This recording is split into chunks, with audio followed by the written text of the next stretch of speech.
another week of Chris's picks. Once again, I'm on somebody else's Zoom call here. Drew was nice enough to loan me some Zoom minutes.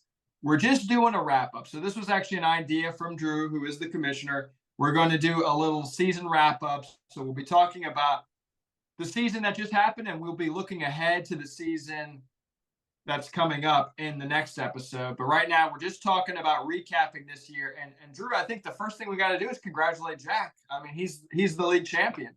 Absolutely. I mean, it was just a remarkable year from him.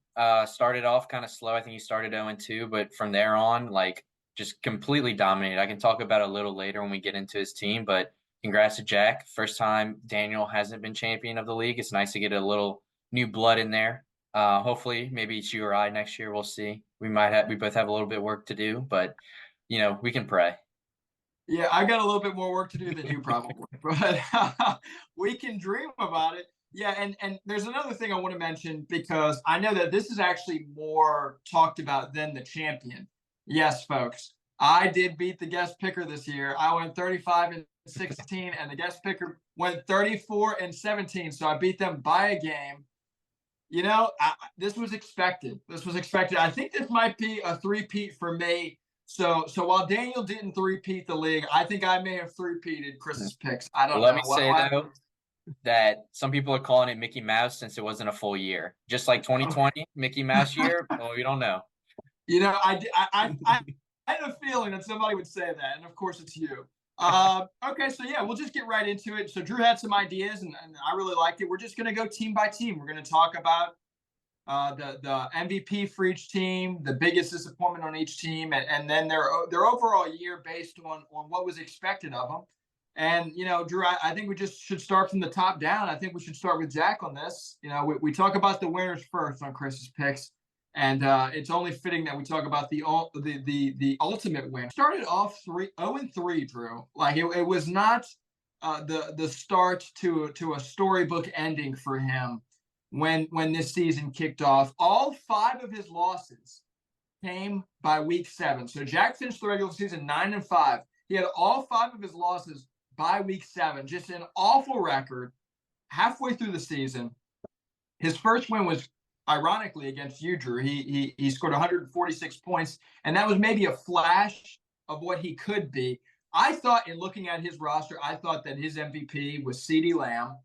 And I thought that his biggest disappointment was Derek Carr. Just kidding. Derek Carr is a disappointment to everybody. I had to throw that in there. If we're being serious, I do think it's probably Kenneth Walker. Just because he was dealing with some injury. Kenneth Walker had an all right year. But it's hard to look at a roster and say who's a disappointment when that roster won the whole thing and was scoring at a clip that Jack was scoring at. So unfortunately, I have to throw Kenneth Walker under the bus here. But yeah, I would say that based on expectations, Jack exceeded them. What are your thoughts, Drew? Yeah, I mean, I'm with you. I mean, we thought Jack's team could be a potential playoff team coming into the year. So to go ahead and win the whole thing, I mean, you got to say he overachieved. Most of my comparison is based on, like, when we looked at their team at the beginning of the year, like, where do we think they would end up and how did they result? Mm-hmm. So, I mean, Jack was like kind of like a borderline, probably like thinking like 4 or 5 seed. But to go ahead and win the whole thing, like, you have to say he overachieved. I mean, I kind of agree with you. It's hard to choose the biggest disappointment. I looked ahead, and it's like, the biggest disappointment I chose was Kyle Pitts. But, like, he never started Kyle Pitts, so it doesn't matter. I just remember sitting in Jack's apartment, and he was like, I need a tight end to make my team complete. And he goes ahead and trades for Kyle Pitts. In reality, he had the tight end number 1, Sam Laporte, just sitting in his taxi squad. Good thing he finally figured out what that was to make the right move there. But I think, I had CD as listed as one of my MVPs since he finished wide receiver 1 on the year. But let me read you off this list right here of Jack's starters, and you tell me how you pick an MVP. Josh Allen, QB1 on the year. Rachaad White, running back 7 on the year. Kyron Williams, running back 6 on the year, and he missed 5 games. CeeDee Lamb, wide receiver 1. Brandon Ayuk, wide receiver 14, pretty low. Sam Laporta, tight end 1. And then you said Kenneth Walker was a disappointment. He still finished running back 19 on the year. Saquon Barkley finished running back 12 on the year. And then you also have other guys on his bench like Zay Flowers and Jake Ferguson, who could start for any team in the league. So I chose Kyron Williams finishing as running back 6 with a guy that no one expected anything from fantasy year. He was just kind of a dud to go ahead and finish running back 6 and miss 5 games. Like he was putting up McCaffrey numbers if he plays the whole year. So that's me. I got Jack as overachiever, MVP Kyron Williams, and biggest disappointment Kyle Pitts. Yeah, I like it. I like it. And that roster that you rattled off through, it really is no wonder why he won the league. It was tough for me to pick both the MVP. I thought Kyron Williams was great. I thought he was a league winner. And he was your MVP, and CeeDee Lamb also did a great job. So kudos to Jack, and it'll be interesting in the next episode when we talk about his future, because I think it's pretty bright. Mm-hmm. Moving ahead to the runner-up, Dixieland Dream, and this is our good friend William Arnold. He finished 9-5 in the regular season, but wasn't above 500 until week 5. So yet another story where the guy that makes the championship game, he is not looking so hot through the first quarter of the season. I thought, in my personal opinion, his MVP was Zach Charbonnet. Just kidding. I'm going to beat that dead horse into the ground. I think that William actually had maybe 2 MVPs, Drew. I don't know what your thoughts are, but I thought that Adam Thielen might have been an MVP in the first half of the season. But Amari Cooper has got to be worth something. I mean, he had almost 19 fantasy points in round 1 of the playoffs, nearly a 50-burger in the semifinal round that catapulted William in the championship. He wouldn't have been there without Amari Cooper's run. And then Amari Cooper obviously did not show up in the championship. He was hurt. So I thought it was a tale of 2 halves, because really Thielen didn't show up in the latter half of the season. So this was a hard MVP for me to choose. For me, I'm very biased. The biggest disappointment ever, Deontay Johnson, the wide receiver, the human garbage can. Don't like him. William, get rid of him. I thought, Drew, based on expectations, obviously there were talks about Williams' team being a playoff contender, but to make it to the championship game, I thought he really exceeded expectations. Yeah, I have to agree with you there. I had William listed as an overachiever too. Looking at Williams' roster coming into the year, I think there's a lot of question marks. He did make a lot of moves throughout the year to kind of help his team. But there's definitely a lot of question marks, and I expected William kind of be like on the fight for the playoffs. So to make the championship, like you said, you got to consider the year a success for him. I will say my MVP for him, it's kind of like you. I wanted to pick Thielen, but he went like so off at the end of the year. Like he just went non-existent that it's hard to list him as that. So the guy that I thought filled in for him was David Njoku, which like with Joe Flacco, he closed the year out so strong. He actually finished tight end 6 on the year. So the other one I was in between was Jordan Addison. He would end up being wide receiver 21, but as a rookie, you can't expect much more. Like that's a pretty damn good year. But as far as my biggest disappointment, this one was tough. I was torn between 2. I was torn between Josh Jacobs and Justin Herbert. I feel like it's hard to get somebody with an injury, but he wasn't like he was doing too well. But I have to go Josh Jacobs, coming off running back 3 year last year, and I think he was running back 27 this year. Just not the production you're looking for after such a good year last year. He really played into that contract year. Now that he got I think he was either franchise tag or got a contract, so kind of slacked off. He missed a few games because of injuries, but it's tough. But I mean, I looked at Williams' year, and he has some good players, but I feel like everybody on his team just happened to play well when he needed them to play well. Like he wasn't getting good consistency, but he would get like a 20-point week from Derrick Henry. He'd get a 20-point week from Najee, who put up 2 touchdowns on 30 yards. And he just got points when he needed to get points. And out of nowhere, that turned into wins, turned into him making the championship run. Like you said, Amari Cooper, 50 points in the quarterfinals. I'm sorry, no, semifinals. Yeah. Just good timing for him. Gave him good success. It's gonna see interesting if he can repeat it next year. We'll talk about that, I guess, in the next episode. But overachiever, David Njoku as an MVP, and as a disappointment, I got Josh Jacobs. I like both of those answers. There's no right or wrong answer here, but I think that Josh Jacobs is the right answer for disappointment. However, when I see Deontay Johnson and we're talking about garbage play, I've got to just slam the button. He was my virus, and I gave him to you, and you gave him to William. But I guess when I had him on my team, I made the championship game and lost, and then he made the championship game and lost. So maybe he's a championship run kind of guy. Well, he didn't fulfill his contractual duty with me, but you probably had him at his best year. I mean, out of all three of Yeah. us, you probably had his best year. And then to his credit, he started doing well at the end of the season, but I mean, just nothing to write home about. Uh, Moving ahead to the Chubby Dubbies. The Chubby Dubbies. Oh boy, oh boy. The regular season champ, 11-3, made it all the way to the semifinal round before losing to the aforementioned Dixieland Dreaming Team. Man, I mean, there's a lot of good here. There was a lot of good in Scott's season. His MVP, in my opinion, was Raheem Mostert. Savvy move to acquire him after Chubb went down. I thought he really helped and solidified a running back room that was in a little bit of turmoil. There were a lot of questions when Nick Chubb went down. I thought Raheem Mostert answered them well. His biggest disappointment, Stephon Diggs. I mean, you would think that with the Bills started off slow this year, but then they reached a point where they got hot. And Drew, I think you mentioned earlier, Josh Allen was the quarterback number one. That's how he finished in fantasy football. And you would think that Stephon Diggs would in some way be a beneficiary of that, and he wasn't. And so I think that's a huge disappointment for Scott, especially when he needed him the most. That's a big piece of his offense. Overall in the year, I don't want to be so harsh and say it was a failure, but I know Scott, and I know that he'll agree with me. And it was a failure. You've got a guy who's swiping the credit card to get his team in the championship. Everything that he's given up in the last few seasons to make it here, to make it short of the championship game, I think that is a disappointment. Yeah, I mean, I agree with you on that. I listed Scott as like expected. I mean, you look at his team coming into the year, he's obviously a title contender. But when you get to the playoffs, anything can happen. I mean, you can't argue with an 11-3 regular season and being the one seed going into the playoffs, getting that first round bye, which is crucial. But just fell short. His team was peaking at the wrong time and could not get points when he needed them the most when it came to the playoff time. My MVP for him actually was Nico Collins.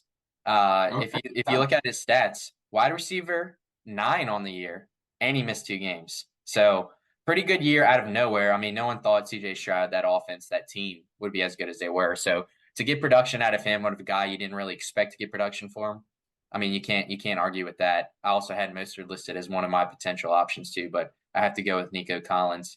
And then I have 2 for my biggest disappointment, and I feel like one I just had to mention, but I think I'm gonna have to go with Miles Sanders as my biggest disappointment because coming off the past year that he had, and to get benched behind Chuba Hubbard, not very good, and the future for him does not look bright at all in that whole Panthers organization. But Sanders really fell off hard as a guy who drafted him in other leagues. Yeah, it was a very, very disappointing year for him.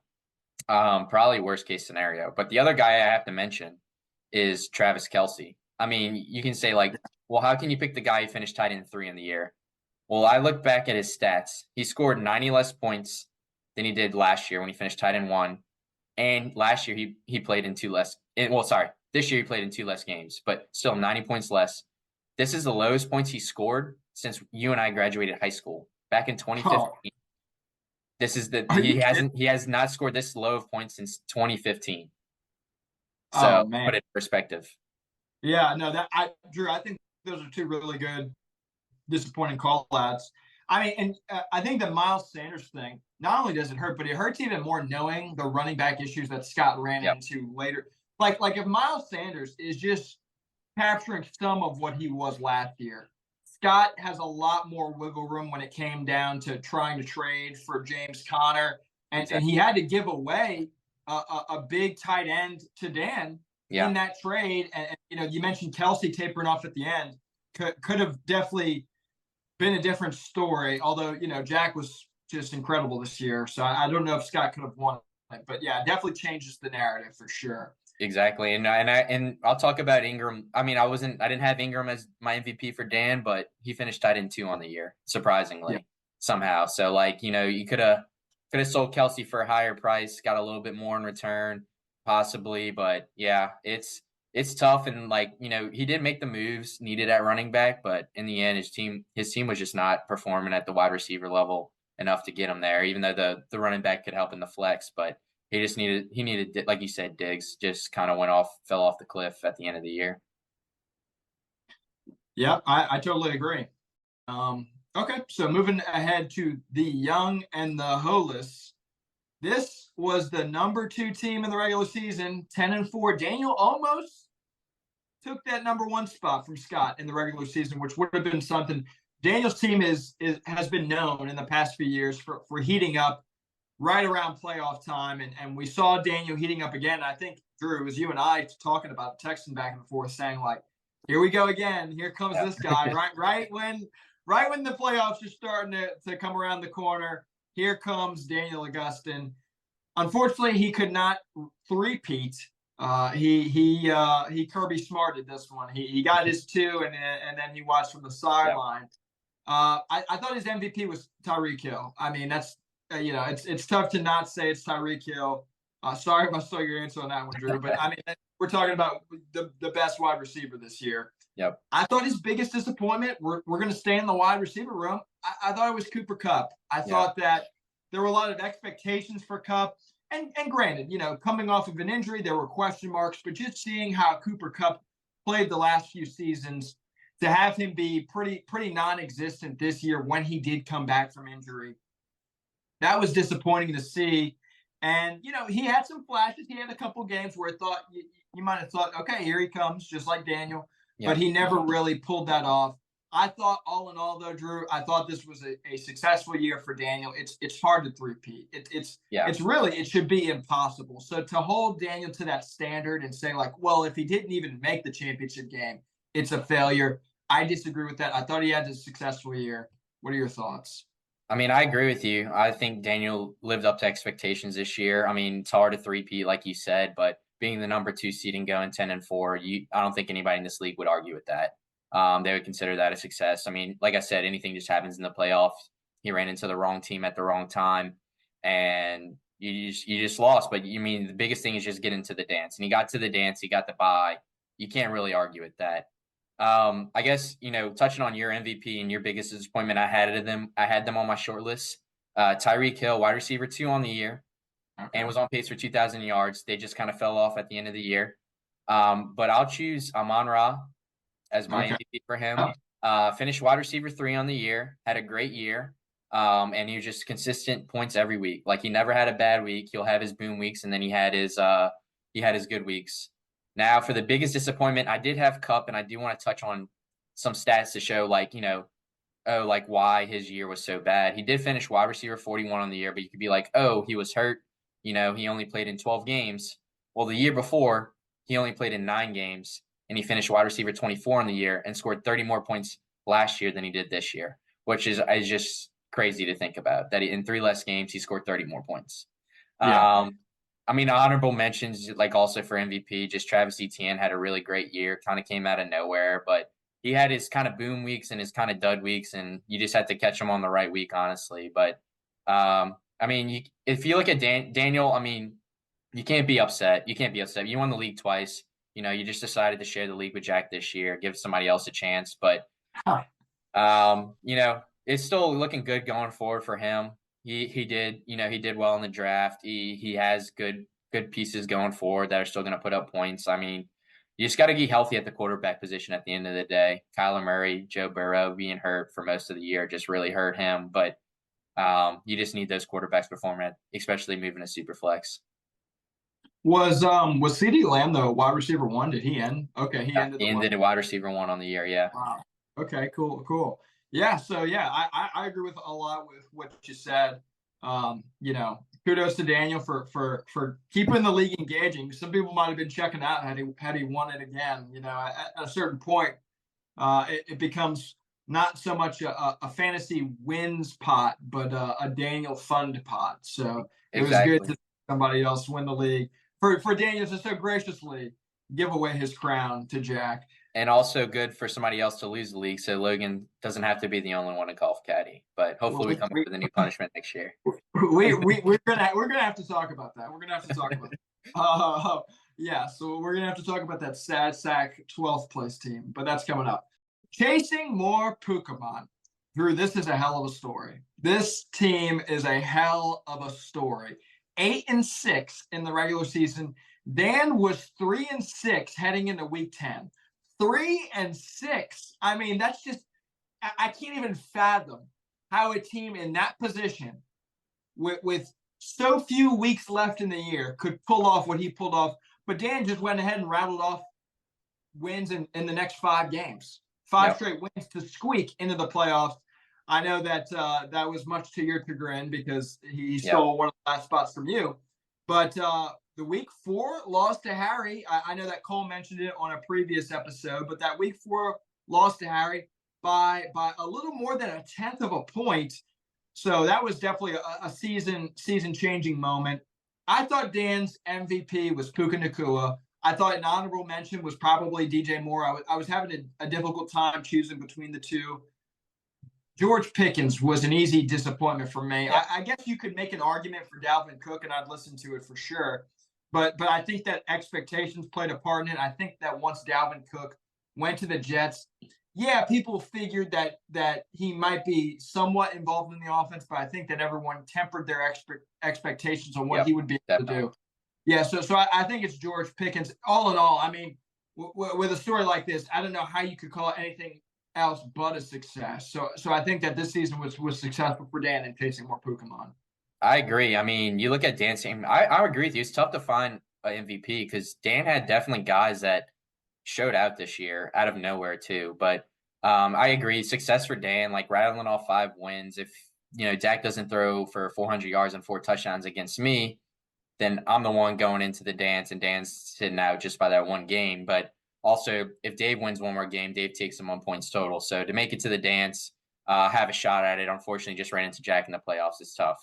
But I agree with you. It's definitely a successful year. My MVP for him, I have Dak Prescott. Low key, Dak QB3 on the year, but only behind Allen and Jalen Hurts. And they get their points from their rushing upside. But Dak is a QB3 on the year. Big success. Obviously, Puka was the easy choice here just because he came out of nowhere, kind of like Kyron Williams, those Rams players. My biggest disappointment, though, is Austin Eckler. Coming off of consistent year after consistent year, he finished running back 28 on the year and missed 3 games. So just very disappointing. Obviously, the Chargers just in general are a very disappointing team. Eckler kind of the epitome of that. But the other one I'd hear an argument for too, kind of, is Jamar Chase. But I feel like a lot of that's out of his circumstances. Jamar is a guy that's going to finish top 3 wide receiver every year. You expect him to finish wide receiver 13 on the year. Kind of hard when your starting quarterback goes down. Another honorable mention I want to mention, like you said, DJ Moore, but also Jahmyr Gibbs finished running back 10 on the year, and he didn't even play. He missed 2 games and was behind David Montgomery at the start of the year. And then also Evan Ingram tied in 2 on the year. So Dan definitely had players. It was tough. I think it was a tough way to go out for him. He definitely had enough players to make a good starting lineup week in, week out. Just ran into Jack at the wrong time, and the HBLs were just rolling. They were rolling. Yeah, I like a lot of what you said. When it comes to guys like Dak Prescott, it's pretty incredible to see you can trace Dan's success almost because Dak wasn't having a great season to start. Yeah. And then he just exponentially was hitting his numbers, and then coincidentally, Dan went with him. So I think that's a good MVP call. And I thought it was a great success for him. Team Happy Ho is next. Our good friend Harry. He went 9-5, so a consistent year. I thought it was a solid season for Harry. And it's hard to not be solid, Drew, when you've got Christian McCaffrey as your MVP, because that guy was a machine. He's been a machine for the last 2 seasons, and I think that Harry has greatly benefited from that piece to his puzzle. For me, it's an easy disappointment. I love standing on this soapbox. I hate kickers, and so I think Younghoe Koo is the biggest disappointment on his team. Money's funny. As soon as we nerf the kickers with the way they score points, all of a sudden, guys like Younghoe Koo, oh man, look at this. He scored 1 point a game, 2 points a game. Kickers change games, folks. Kickers change games. But if I had to give a more serious answer, I would probably say somebody like Trevor Lawrence, simply because at the end of the season, when he was needed most, Trevor Lawrence was just not playing very good football. Yep. I thought that all in all, with Harry, it was a successful year for him, and he reminds me a lot of Kirby Smart, who was starting at Georgia, just knocking on the door, like getting Yep. close, just hanging around, making a playoff here or there, and coming up with a heartbreaking loss. And I think that Harry's going to hit, or he should at least hit a ramp up now. I think that he's made the playoffs these last 3 years.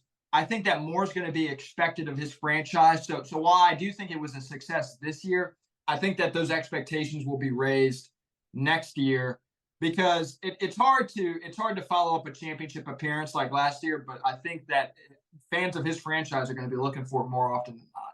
I agree. I mean, I have Harry listed as an overachiever. I mean, you look at his team going to the championship last year. You expected him to be like on the cusp of playoffs, but especially like how the year turned out, he had a few guys that were disappointments this year compared to last year, which I'll get into. But overall, he can't be disappointed. Yeah, I mean, I think that, I have listed, obviously CMC is the go-to MVP for Harry, but I listed TJ Hawkinson. He missed a couple games down the stretch, which sucked for him getting hurt at the end of the year, but he ended up being tight end 4 on the year, missing those games, consistently putting up points week in, week out, playing with 4 different quarterbacks too. Like, even after Kirk Cousins went down, he really didn't miss a beat. So TJ Hawkinson's my MVP. As far as my biggest disappointments for him, I feel like there's a bunch of choices you could go from. My short list included T. Higgins, Garrett Wilson, Jerry Jeudy, Trevor Lawrence. But it's tough. It's like tough to go with Higgins and Wilson when their quarterbacks got hurt and Higgins had trouble staying on the field. But I think if I had to choose one biggest one, it'd probably be Jerry Jeudy. He finished last year really strong, basically one of the players that carried Harry to the championship game. And he just did not perform at all this year. And many expectations were high for him, especially with Sean Payton and the new offense. And he just did not do anything at all. Like, I wish I had better stats and spent more time looking at it, but I can't. He probably only had double digits in probably like 4 or 5 games. But I think big part of Harry's success is just finding people at the right time. Zach Moss, when Jonathan Taylor's out, filled in nicely. He had KJ Osborne when Justin Jefferson went down. So he played his cards right this year, and he has to be happy with how it turned out. Obviously, everybody wants to win a championship, but I wouldn't be complaining if I was in his position. All right, well, Drew, now it's time to discuss the teams that weren't so fortunate to make the postseason. We'll start with the Mahomes. 7-7. That's what Dave finished at. I remember, early in the season, there were questions. People were texting some things, and Dave gave the Aaron Rodgers approach. He said, relax. It's going to be taken care of. We're going to find our groove. And then if you look at how Dave's season went, basically it was one step forward, one step back the whole year, or one step back and one step forward. He would win a game and lose a game, or lose a game and win a game. He truly was a 500 team the whole season. He lost an important game, a pivotal game to you, Drew. Yeah. In week 2. Probably kept him out of the playoffs. He lost by 6/100ths of a point. He lost basically every other week, like I said, so super inconsistent. But I thought that his MVP was going to be some combination of Pollard or A.J. Brown or Devontae Smith. And I thought his disappointments were some combination of Pollard, A.J. Brown, Devontae Smith. Because that's how 500 teams go, and anything that you could say about the great things that these 3 players did, you could also point to weeks where you said, hey, they were duds. They didn't help them at all. Yep. And of course, Mahomes didn't have a great season, but I've been kind of shying away from quarterbacks to pick for these things. And so I think that not only was Dave's season a disappointment, Drew, I think that Dave's season was the biggest disappointment in the league. I thought that, everybody voted for him to be the favorite. He was the champion. He was the favorite to win the championship. To not even make the playoffs, to be 500 all year, that's a huge disappointment. I thought that Dave's team takes the cake for biggest disappointment in the league this year. And who'd you go with for your MVP biggest disappointment? You're just saying the trio? Yeah, I'm saying the trio. I'm saying the Okay. trio for both. For both. I thought they did some good things. They did some bad things. All right. Yeah, I mean, I have to agree. Biggest underachiever in the league. Dave and Scott, I think, were and Daniel were probably the three favorites coming into the year. And everybody looked at Dave's team saying, "Oh, this isn't fair." Like, Chris, he got you gave him a first round pick next year, which we can talk about later. But coming in, he had the second overall pick, I think, coming into this year, right? Because it was Logan, then Dave, then Dan, then me. So coming in the year, it's like Dave's coming off a good year, second overall pick going into this year, where his team's looking even better now that he had some key players get healthy and lose some people who can steal some fantasy points around him. But yeah, it was a disappointment to miss the playoffs, doesn't even make it to the big dance. I think a lot of it is just unfortunate. He did put up a lot of points this year. He just faced the wrong teams at the wrong time and didn't get the points when he needed to, and that's just the nature of fantasy football. But I agree. Like my MVP, I originally had listed down. I think there's a few people you can mention. One person that I probably would have taken would be Brock Purdy. He finished quarterback 6 on the year, but Dave never played him, so can't really go in there. But a sneaky one, Joe Mixon, running back 5 on the year. Tell me if you've seen that one coming, or Did if you not. knew that, because he just sneakily put up points this year. But yeah, finished running back 5 on the year. So I had Mixon as my MVP. And my biggest disappointment, I got to go with Patrick Mahomes. Yep. It's tough saying quarterback 8 on the year, but Patrick Mahomes has quarterback 1 expectations year in, year out. He did score 130 points less than last year, which is, when you think about it, is a ton of points. That's multiple games of, whatever, but he just did not put up the points this year. Is it the receiving core? Is it just the Chiefs offense losing Bieniemy? Is it just their wash and people figured them out? I don't know. We'll see how they do in the playoffs, but I think I have to go with those as my biggest performers. Dave still had players on his team that put up points. Like that's the crazy thing about it. You have Mixon, you have JT, just untimely injuries between like JT, Pittman missed a few games. You had Olave was kind of inconsistent on the year, but like they ended up like finishing pretty decently well. Like AJ Brown was wide receiver 7. Pollard, finished running back 15 on the year, so it wasn't like it was terrible, but he just didn't get the points when he needed to. And when he got the points, somebody else was just putting up more points than him. I think you touched on a lot of good things. I think that it's hard to not say Mahomes is a disappointment, and maybe the biggest disappointment when his team is named the Mahomes. So you could talk about how he's finished in the top 10 of quarterbacks. Like you said, Drew, he's got bigger expectations than that, and that was a huge reason why Dave missed the playoffs this year. I think you also touched on another important point where the unluckiness of Dave's team. I think that link that Williams sent us to that website, I think they named Dave's team the unluckiest team in our league this year. I do try to shy away from that kind of jargon because, look, I mean, everybody's got injuries. We've all our teams were dealt some heavy blows this year in one form or another. But yeah, it did seem like the bounce of the ball did not favor Dave well this year. But look, at the end of the day, the expectations are the expectations. Like you said, Drew, he's got dogs on his team. I mean, he's got guys who can win. You got to perform, and missing the playoffs is not performing. So we'll see how Dave does next season. There we go. So Gritty and the Jets, our commissioner, our guest. Not really. Look at him sporting the shirt, the Gritty and the Jets shirt right now. 7-7 season for you, Drew. Not super great. 500. I know that you've got bigger expectations than that. Tough year because you look at it and in the past, 7 wins. I don't know if it's regularly been good enough to reach the playoffs. I think there's only been one team that was 7-7 that missed out on the playoffs, and they missed out by points, maybe. But like out of the past 2 years, if you made 7 wins, that was the key to getting in the playoffs. So really unfortunate for you, and especially with how it happened with a couple of teams, just snatching it right at the end there. I thought and look, I say this, I swallow a pride pill when I say this, because I thought your MVP was a surprising Deebo Samuel. And I said, the season started, I think that Deebo Samuel wasn't off to a hot start, and I had made some comments about, Deebo Samuel, Drew should try and get rid of him and nobody wants him. But I thought as the year played out, I mean, Drew, I thought that was your most consistent piece. I Yeah. really did. And so it's hard for me to say he wasn't the MVP. For your disappointment, it's tough, man, because part of me wants to say Jalen Waddle was a big disappointment. Just and it's a shame because look, he had a good year. It's just when you're seeing the guy opposite him Yeah. in Tyreek Hill put up the numbers he's putting up, and you look at it and you say, like, my guy's not getting any of that. Like, he's not even in the same stratosphere, yet he's in the same offense. Yeah. That's a tough pill to swallow. I also thought I will also hear an argument for DeAndre Swift, although he wasn't on your team the entire season.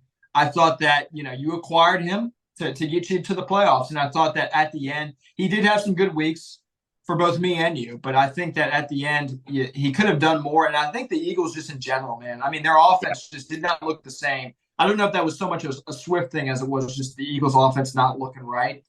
So I think I'll go Waddle there. Yeah. I think in terms of, your expectations, Drew, I mean, this is your first year out of the playoffs. You've been in the championship before. I think this year is a disappointment. I think it's a failure, just given your expectations. Yeah. It's the product of a high expectation. So what are your thoughts on your team? It's tough, man. Yeah. I was on the fence a lot this year. I thought my team was good enough to make the playoffs coming into the year. Unfortunately, when you lose your best player, it's hard. It's hard to make the playoffs with Jefferson going down. But I still had the pieces to maybe sneak in, get Jefferson healthy, and maybe make a run in the playoffs. That's why I went ahead and make those moves. I was, on the fence if I trade to go forward to get Devontae Adams, to get DeAndre Swift. But yeah, I mean, it's a disappointment not to make the playoffs. I feel like my team is a top 6 team in this league. I feel like I'm a playoff team, and just unfortunate luck. Highest most points allowed. I'm not going to make that the excuse. I didn't put up the points when I needed to put up the points. Missing a few players here and there. Injuries happen to everybody. But yeah, like wish you could have made the playoffs. I feel like I could have at least maybe snuck out a win against the right opponent if I didn't play Jack. But my team was peaking at the right time at the end of the year. Just ran into unfortunate games where I lost to Dan because of Dak Prescott, and I lost to Logan because of Khalil Shakir, of all people. And that's just a turning point in the year. One of those games flips, and then I'm in the playoffs, right? So, and Drew, it was just one play too. Like, he was having just not a good game, and he had one explosive play. I think it was a big pass down the sideline. That's what did you in. Yeah, I think over the last 5 weeks of the year, I don't know the exact number, but I think over the last 5 weeks of the year, I think I went 2-3 or 3-2. And I averaged 115 points a week, which is that's just tough, especially down the stretch when I needed those wins when I needed them. But I have to go with my MVP as, Deebo Samuel. I will say wide receiver 12 on the year, missed 2 games, got so much shit for Deebo Samuel. Nobody wanted him at the beginning of the year. They're like, oh, you're trying to ship him. I'm like, okay. People would have got a deal on him. I would have probably sold him for less than what he's worth. Could have been useful for a team like William. He didn't have a wide receiver in the championship game.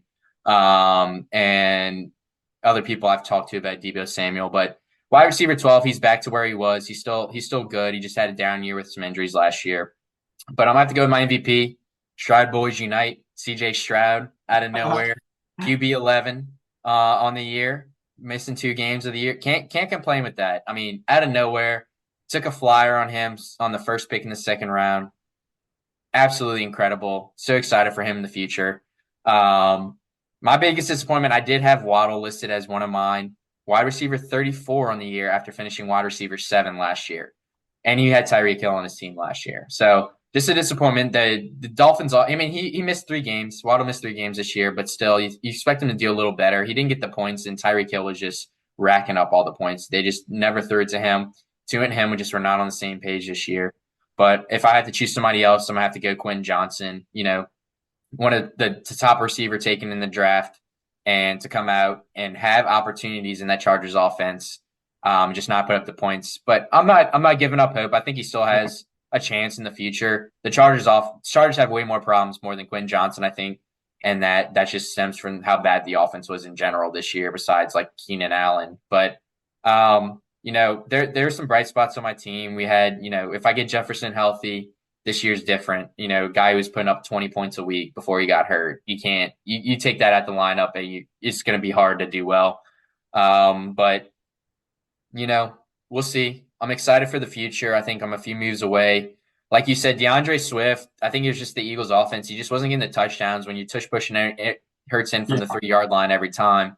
You're never going to good score point. those. You're never going to get those give me touchdowns. But I think he still had a great year. And in general, I think he finished like as a top like 15 running back, which is kind of what I needed. I just needed somebody to be, running back one, running back two, and I can fill in the rest. But we got a good core.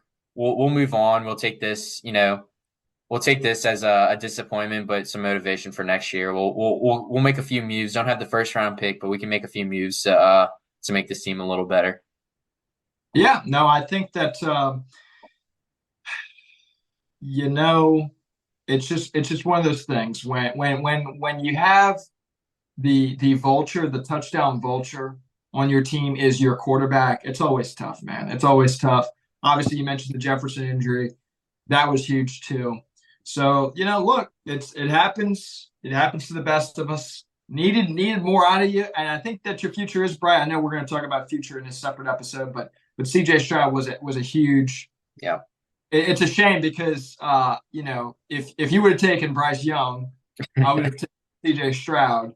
You took CJ Stroud, so I Well, took I was Bryce after Young. you. No, I was after you. You took Bryce Young before I took CJ Stroud. Is that true? Yeah, I took There's no CJ way. Stroud first pick of the second round. So look, again, on Chris's picks, we like to paint the narrative here. I took I took Bryce Young after Drew took CJ Stroud. I was forced to take Bryce Young. That's how we're going to look at this. I need to sleep tonight, Drew. So let me think that's the way it went down. Moving ahead here to team pending trade. This is our good friend Dylan.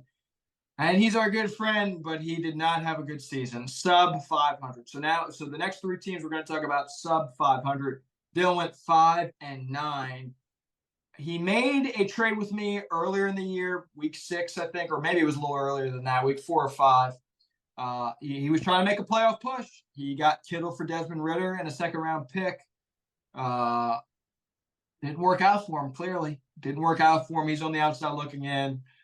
I wanted to give Fields the MVP on this. I really did, because when he played, he was electric. I mean, so many points scored. He missed so much time, Drew. I mean, there was a period of weeks where he was just not available, and so I look at it and I'm like, well, look, man, the best availability is availability, or so they say. So I like James Cook, who didn't always light up the scoreboard, but I thought he had a good year. And is James Cook an MVP on anyone else's team? No, but we're talking about a sub 500 team here. Yeah. James Cook is the cream of the crop.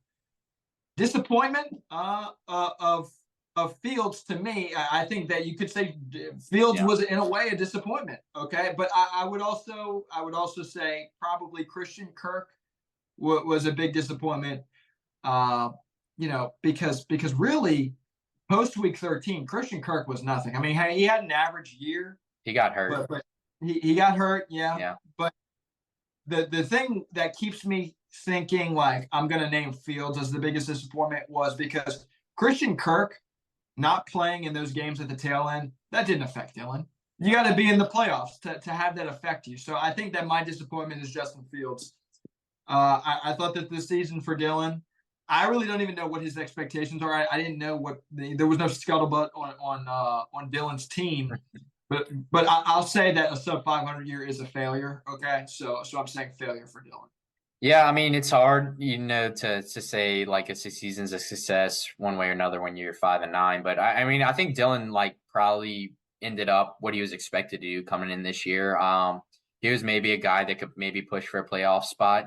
But you're looking at his team, he was a guy that he wasn't going to be last place, but he wasn't going to be, 4th or 5th place. He was going to be, maybe if he gets a few balls to roll his way, he'll make the playoffs. If not, he'll kind of just be middle of the road. I agree with you. I think James Cook was a bright spot for Dylan. I have to go, which hurts me, Mike Evans as his MVP. Guy I traded away for Brian Robinson. You actually, in the long run will probably benefit more than Mike Evans, but for a playoff team, I probably could have used Mike Evans. He finished wide receiver 5 on the year. Wide receiver 5 with Baker Mayfield. Never would have guessed that in a million years. Trying to offload a guy who was getting older, expected his production to go down, and he even goes up. So Good year for Mike Evans. I think my biggest disappointment, I had two to go between.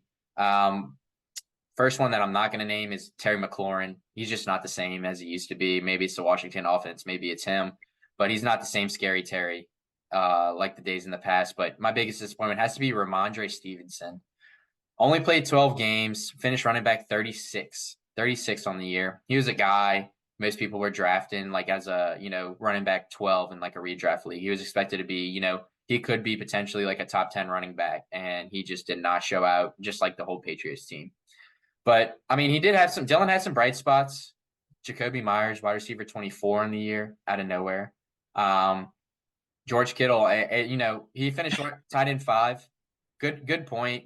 But, I think Dylan missing Justin Fields, like you said, those games, and having to start Kenny Pickett, that's just not going to make you. That's just not a fantasy playoff team. So I think he has pieces. Are his pieces getting too old? We can talk about that in the future video. But I feel like he ended up right where he was projected to be. But he has some bright spots going forward and room for improvement too. Okay. There you go, Dylan. Not everyone's dogging your team. I'll dog your team, but look, 5-9. It's no good.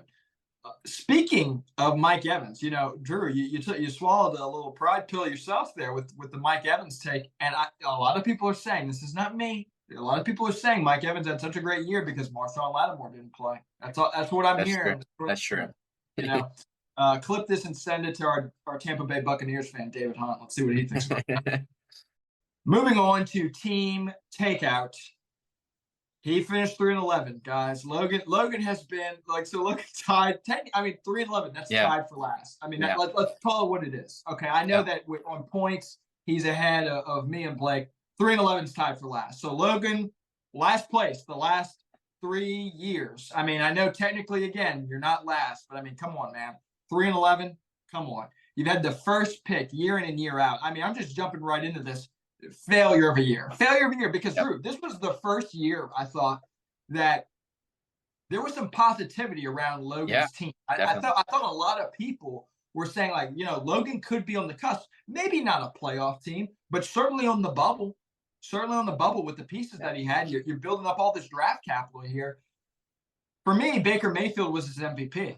I have not named a quarterback as MVP yet, but considering everything that Logan went through this year with quarterbacks, basically trying to take out a loan on a quarterback, Baker Mayfield came through in a big way, and I think he's the reason that Logan got to 3 wins. I thought that the biggest disappointment, I thought it was Dameon Pierce. I thought that here's a guy who everybody was high on, maybe the running back of the future. Maybe we were watching, the next great running back in the league. Nowhere close to that this year. Unfortunate, Logan, failing season. We are going to have to talk because no one's saying that you're running from the punishment, Logan. But technically speaking, you still are. There's a credit that you owe for the punishment. So I owe a credit, you owe a credit. No one's trying to throw anybody under the bus. That's all I'm going to say. I agree. Logan, you got to pay up, man. It's tough. It's tough to do it with everybody living everywhere. Daniel's not even in the state anymore. Jack's not in the state with you, Chris, but we'll find a time. We'll get it done. We just know it's a debt that needs to be paid at some point in time. Hopefully my goal for this year is to try to get a new punishment because of stuff like this that happens. But people keep voting for the same thing, but I'm going to pull out my commissioner hat this year, maybe my last act of power, but I'm not going to allow the caddy to be an option. I think that's just for the betterment of the league. But I have to agree. I think, it's a disappointment to go 3-11. But I also think it's what was expected of Logan coming into the year. You didn't expect him to be this, make this miraculous turnaround in 2 years. He had a lot of work to do, still a lot of work going forward. But my MVP for him had to be, his first round pick last year, Breece Hall. Running back 4 in the year in a terrible, terrible Jets offense. So I think that's a bright spot going forward. Hopefully with Aaron Rodgers, that offense will be a little better. The other guy I had too is a guy he acquired in trade. So that's why it was Rashee Rice, who finished the year pretty strong. But I have to go with Breece since he's been on his team since day one. And I agree with you. Dameon Pierce, I just want to touch on a couple stats for the biggest disappointment. Last year, 9 of 13 games he played in last year, 9 of the 13, he got double-digit points. This year, he only had 3 games with double-digit points. And he got, at the end of the year, you look now, you watch the Texans game last week. How many snaps did he get? He's returning kicks, and that's it. Devin Singletary is the go-to guy. I think Singletary's out of contract, so maybe Dameon Pierce will revitalize his role next year, but doesn't look very promising. But the guy I might have to go with, since you chose Pierce, is Deshaun Watson. I just want to ask you this, Chris. Who do you think was better, Deshaun Watson in the 6 games he played last year, or Deshaun Watson in the 6 games he played this year? Man, I'm gonna go ahead and say last year. I mean, with identical points wise, and we know how bad he was at the end of last year, and you thought things were getting better, but he scored the same amount of points in the same amount of weeks. So, just not looking good at the quarterback position there. I mean, Baker might be a starter for a couple more years, but obviously Logan has a little work to do. Good thing there's a good draft class coming out this year. Maybe he'll pick one up. But I think, like you touched on, like Logan, he's starting to turn the corner. He's starting to see the door's open. It's not open wide, but there's some light shining in. I think he has some good key pieces. Couple key moves like this year, like getting Rashee Rice. That's a big move for him to help bolster up the wide receiver room. It's possible. The turnaround's possible. I think we'll see how he does the next year or two, but he could be like, if you remember, Jack finished second to last the first year in this league, and he won the league in 2 years. It's definitely possible. Yeah, and like you mentioned, I mean, I thought a big trade for Logan to ship off Derrick Henry. I thought that was a good trade for him. Yeah. I thought that here's a guy who's going to get capital. He's going to load up on capital and give Derrick Henry to a team that's going to compete, because he certainly couldn't use him.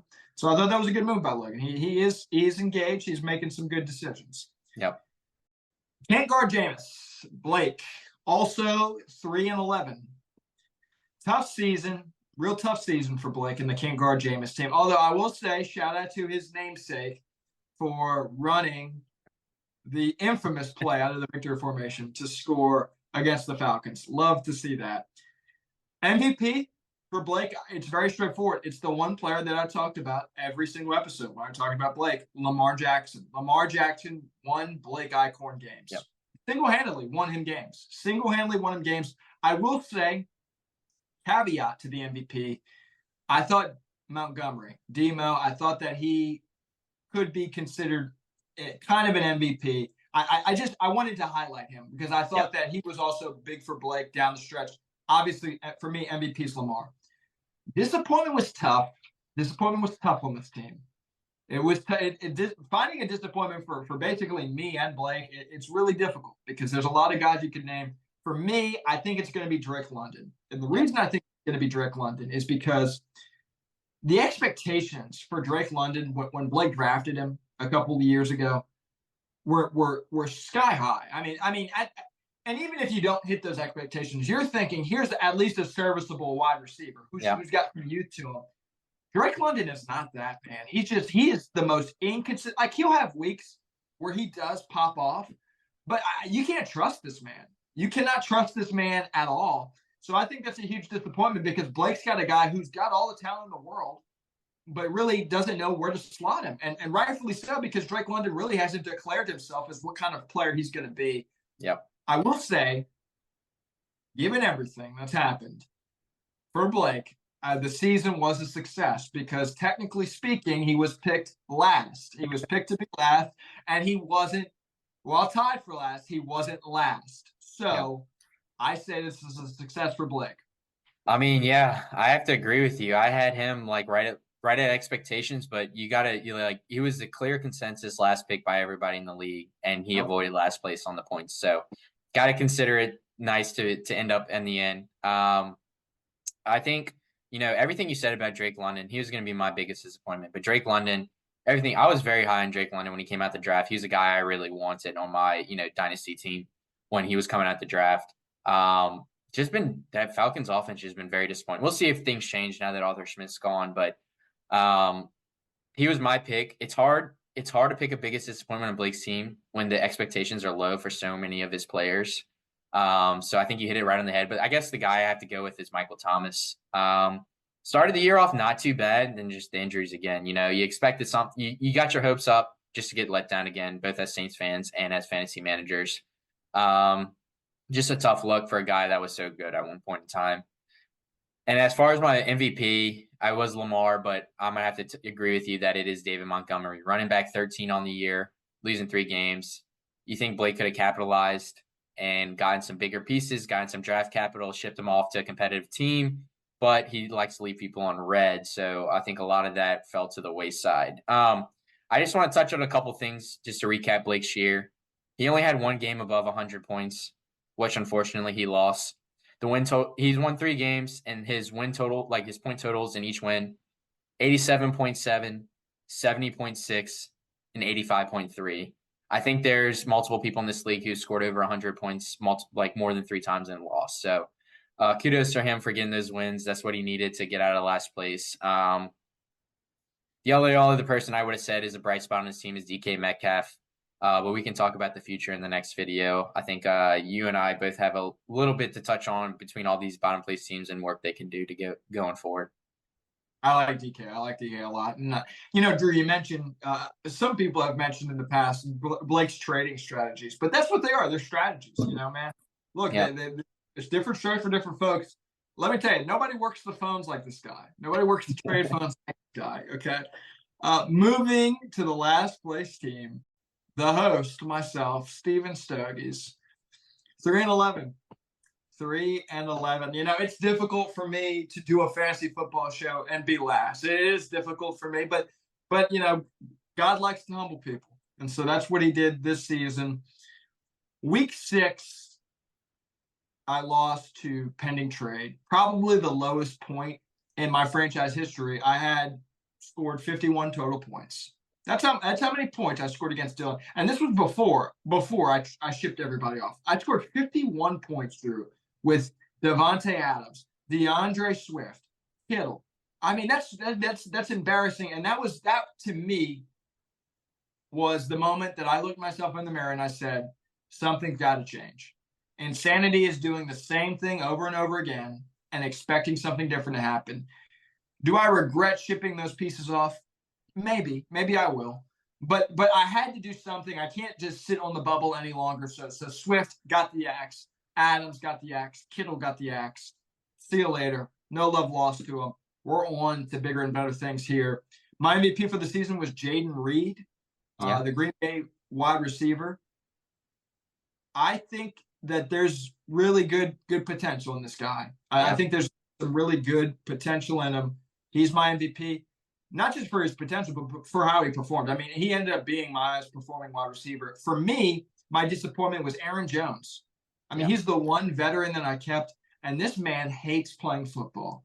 He hates playing football. He doesn't want to play. He's always hurt. And what's the insidious thing about this guy is the entire week, they'll say he's playing. Oh, he's playing. Well, he tweaked something, but he'll probably play.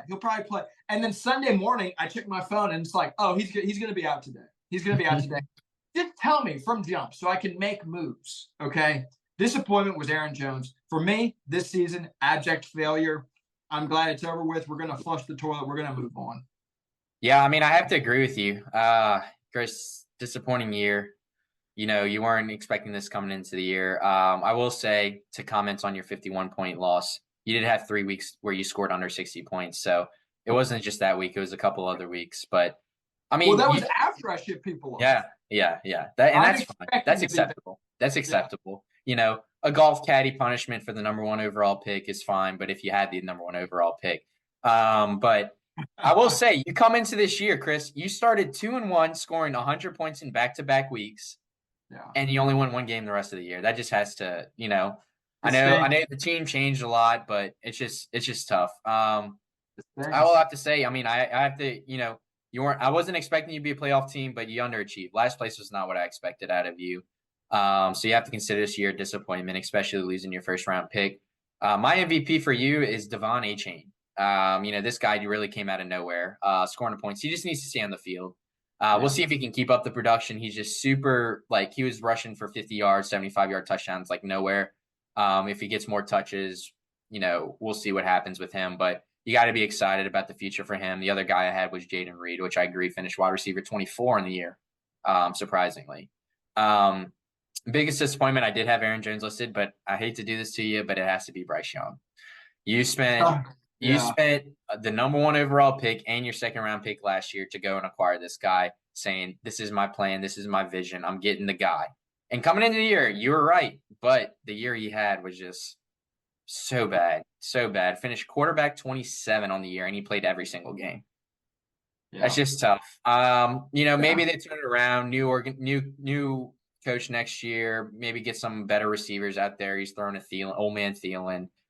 Some guys to step up. Maybe things change around. It's hard to do that when you trade away the first overall pick. So we'll see if Carolina can turn it around. But I mean, my other honorable mention is Brian Robinson has actually turned out to be I didn't want to get rid of him, honestly. Dealt with injury at the end of the year, but it didn't really matter for you. Still finished. I mean, at one point in time, he was a top 5 running back, like throughout half the year before he started dealing with injuries. Like, he was putting up numbers. He gets a lot of points in that. So I think that's another bright spot for you going forward. But we'll see. We'll see. I think you got to be disappointed, but I think there's, like you said, there's a few guys that you can hang your hat on and be like, this is my, these are going to be my guys 5 years from now. Yeah, I agree. And just briefly, shout out Jack Workman. He gave me the Brian Robinson idea on that trade that we had. So my agent came through for me. Bryce Young, I was guilty. I may have drank the Kool-Aid a little bit on him. I think that, yeah, you're right, Drew. He's going to have a new system, but I don't know. I don't think part of me thinks it doesn't look bright, especially when you compare to CJ Stroud. It doesn't look bright. Part of me thinks he's just not an NFL quarterback. Yeah. So it's unfortunate, but that, you roll the dice and that's what happens. So yeah, I mean, that was it. That was we went through the whole season for recap for every team. Like I mentioned before, our next episode is going to be looking at the future and how these teams are going to look or pan out in the next year and maybe next few years. But Drew, yeah, this is a great idea. I thought this was good. I had a blast doing this. It's fun to look into people's team, give judgments, kind of like girls gossiping, except we do it about fantasy football. But yeah, I thank you for having me on. Hopefully we can keep doing this year. Maybe get some input from the league. I guess we can talk about it probably in the next episode. I had some ideas that we have going forward. What's going to be on the poll next year? Obviously, changes every year coming in this league, but it was fun to recap, look back at the year. I mean, obviously for you and I, it's disappointments, but I'm sure a lot of people really enjoy looking back on their year and how they did and how far their players have progressed. Yeah, I agree. So with that, folks, the yearbook is closed. 2023 is officially behind us. Congratulations to Jack. We're moving ahead. So we will see you next week talking about the future on Chris's Picks.